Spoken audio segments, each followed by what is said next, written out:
the purpose of my book was really to spread the word in the way that the association is doing brilliantly. And because everywhere I was working and turning up with JTP to run our collaborative planning and placemaking processes, people were surprised that they might have an opportunity to have a real say and an input into thinking and talking about their place and the design of their place, and B, how it might be delivered and then managed. And I noticed the mission statement from the association, which I've done a screenshot of and will tweet because I thought it was brilliantly put together. So I'm just going to quickly flick through a few slides, hopefully not too many, usually are too many, but and really where and I can't see this because I've got lots of pictures of people over the top of the bit I wanted to talk about, and I might be able to reduce that down. Yes.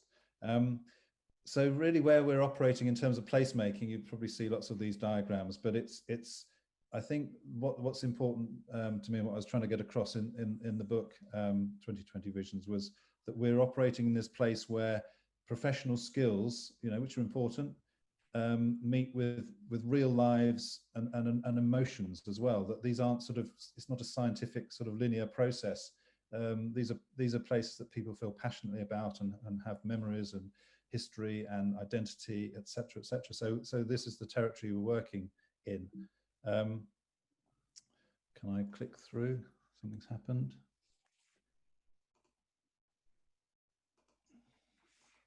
For some reason it's not moving. There we go.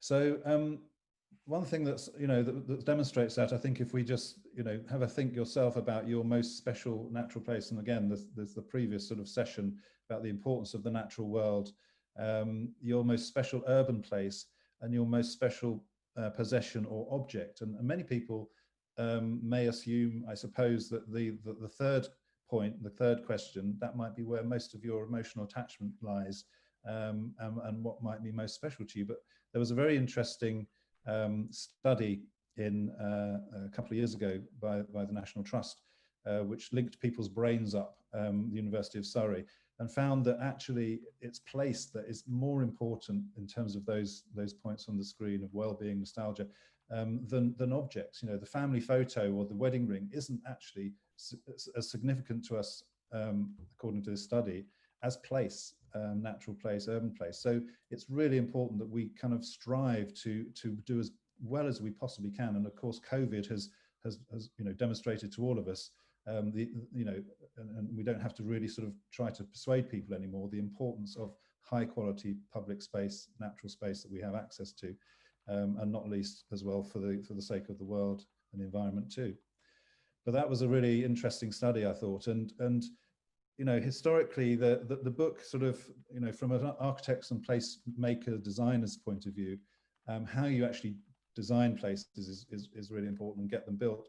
And the book talks a lot about charrette processes. And it's interesting sort of going back to things that were happening naturally. And often, when you talk to people about charrettes, they think a lot about the Amish and the barn raising festivals that helped a family to build their home or a barn or whatever it was needed. But it was a collaborative and community effort. There's obviously a lot of preparation needed.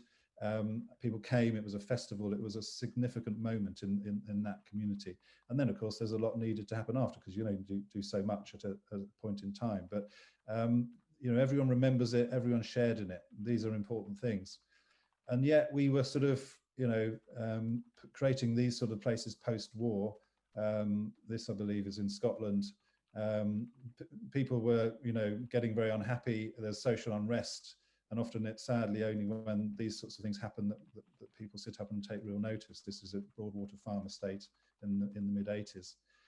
And people did, in the 80s start to take notice, and there was a sort of an urban task force set up, Michael Heseltine, and things started to be done. But it's, this is my career, really. A lot of my work is doing this, and I'm, hopefully will be appointed this week on another project in South London to do this, which is terribly unsustainable, but also it impacts on people's lives. It destroys communities. People try and do the best they can in these places, and then they're uprooted again. the cycle goes on. So this was the sort of urban, the interstate highways being driven through the United States cities, and again, sort of scattering communities, inner city communities, often black communities, and again, people through the civil rights movement were protesting not just about the physical environment, but about social equality, inequity, etc. And these problems have not sadly gone away, far from it. Jane Jacobs, who you'll all know, I'm sure, this is a very famous quote, but always worth looking at, that cities have the capability of providing something for everyone only because and only when they are created by everyone. And actually, the professionals often think that their role is more important than it actually is. It is an important role, not trying to underplay that, but cities are recreated every morning when people get up and start their day. And so the response in the States, and this is all covered in the book, was to well, the architectural and planning profession were challenged in the late 60s. Your irrelevance in relation to social justice, in relation to civil rights, what are you going to do to become a relevant profession? And so the idea of holding RUDATs, where teams of professionals would go in and help communities try to sort of solve difficult problems.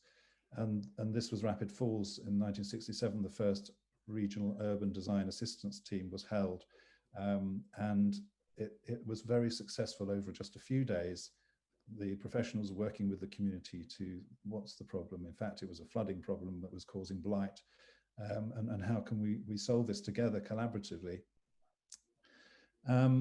Charette's, the workshops were happening. The previous slide was of architectural practice working and realizing it was better to work in the place with the people, with their clients, than sitting isolated in their office.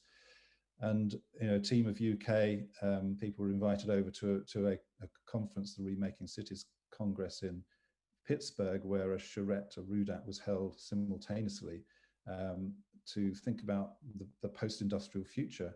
This is in the late 80s of Pittsburgh and this particular community, and in the Mon Valley. And again, we saw how to work with lots of people in an organized fashion and create a very relevant plan that met the aspirations, but understood the sort of the stake that communities have where they live.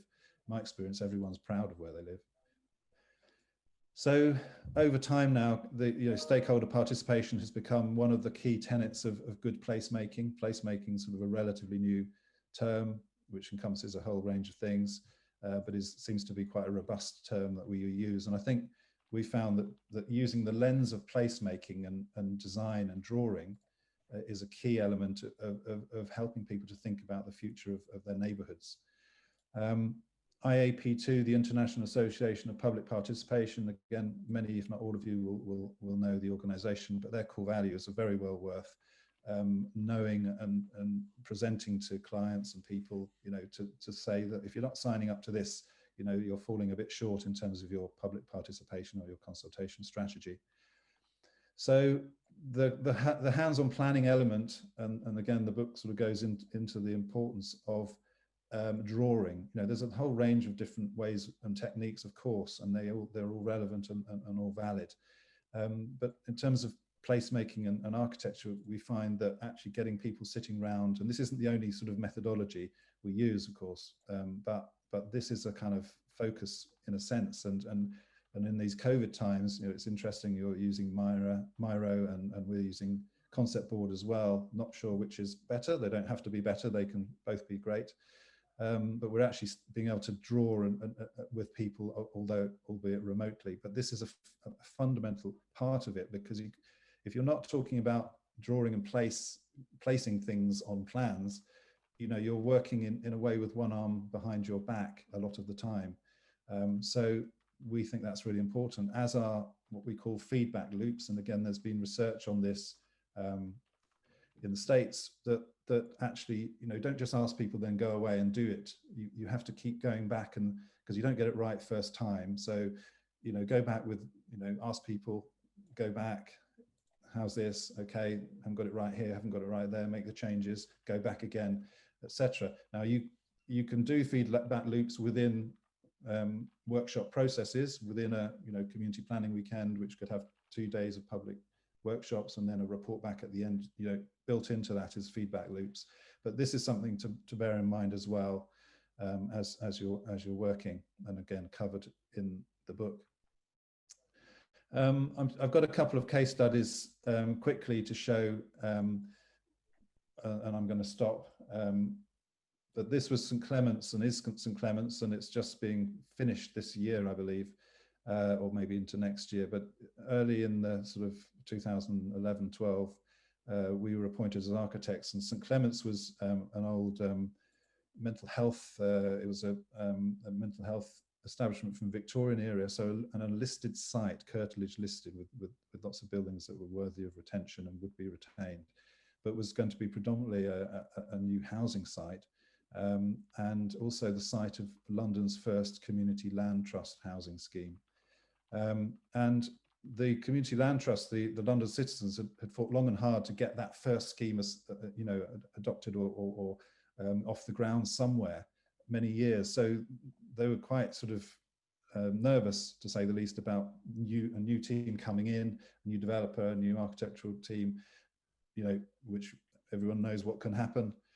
So the process was really, really important, not just in terms of the people who were involved in setting up the community land trust and the homes that would result, but also in terms of the local community too, who hadn't had access to the site and also didn't really have a focus for their community in that part of the East End of London. So the sort of process of running workshops, making sure people knew why they were there, publicity, getting the sort of initial ideas from people, being very open, talking about problems as well as ideas and dreams, and then also how do we make these things happen? It's great having a wish list, but how do we realize that? And very quickly through post-its, and I'm sure a lot of you use these sorts of techniques and do it maybe in various ways, you get that feel, and you've started to have a conversation with people, and again, this sort of thing can be done online.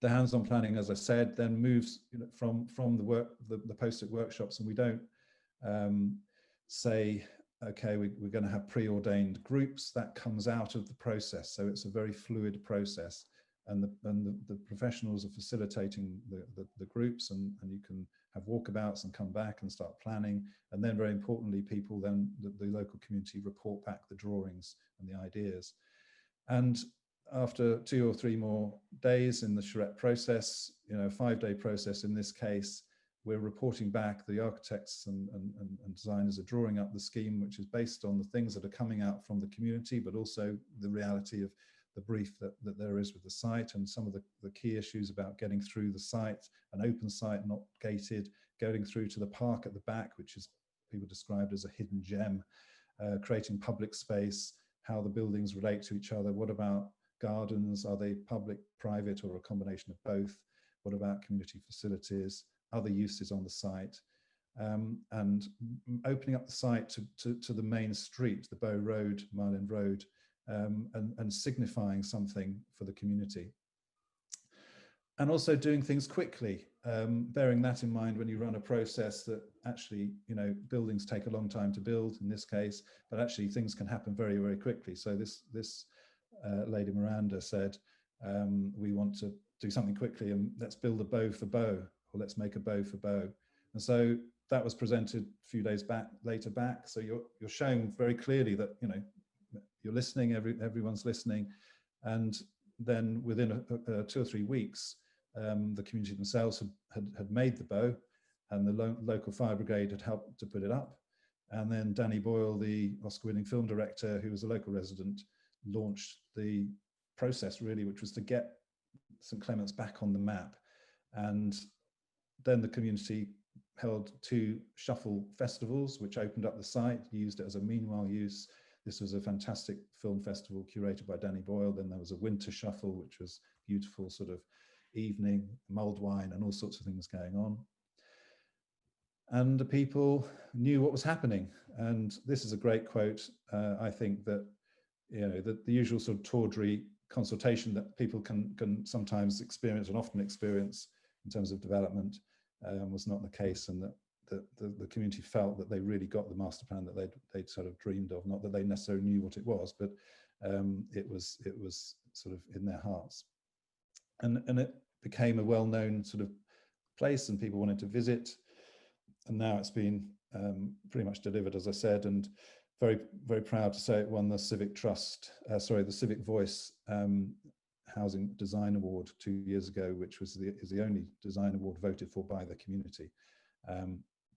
And it's the integration and listening to people saying this alleyway on the left was Muggers Alley. So lowering the wall, opening up with railings, getting people housing fronting onto it. There are sort of design issues there, but there is also being very respectful of the place and bringing in sort of contemporary art in terms of the new gates, etc. Bringing in wildflower planting, thinking about the green, thinking about the water. And very importantly, as I mentioned, we won this award, but most importantly, these are the people who have moved in. And these are some of the Community Land Trust residents who have bought into their properties at an affordable, truly affordable price. This is a third of the market rent. The third of the market price. So they're buying with mortgages into London. This is one of the downfalls. Is that Charles? Charles, actually, I'm just wondering whether this is an excellent case study. That's it. It is. That's it. We do have one question here from Anna, who's saying, who funded this community collaboration in St. Clement? Well, in that case, that was the developer. So Linden Homes, we were the architects. They were expected, developers are often expected to run processes to engage the community. It's a significant scheme. Again, this is something that local communities often don't know, that they are these processes out there that people do. We do lots of them. Lots of people do similar things, inquiry by design, and communities just don't know about the fact that there is this thing called collaborative planning, placemaking, that professionals can and should be doing, in my opinion.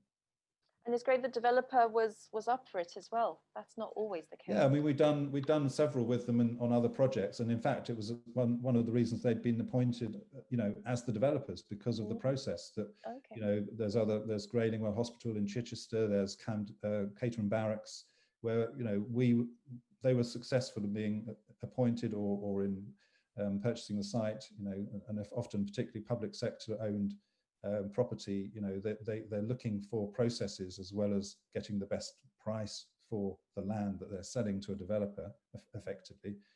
But the process of engaging the community in the master planning is an important part of the decision making for why you choose a particular developer or not, and the team.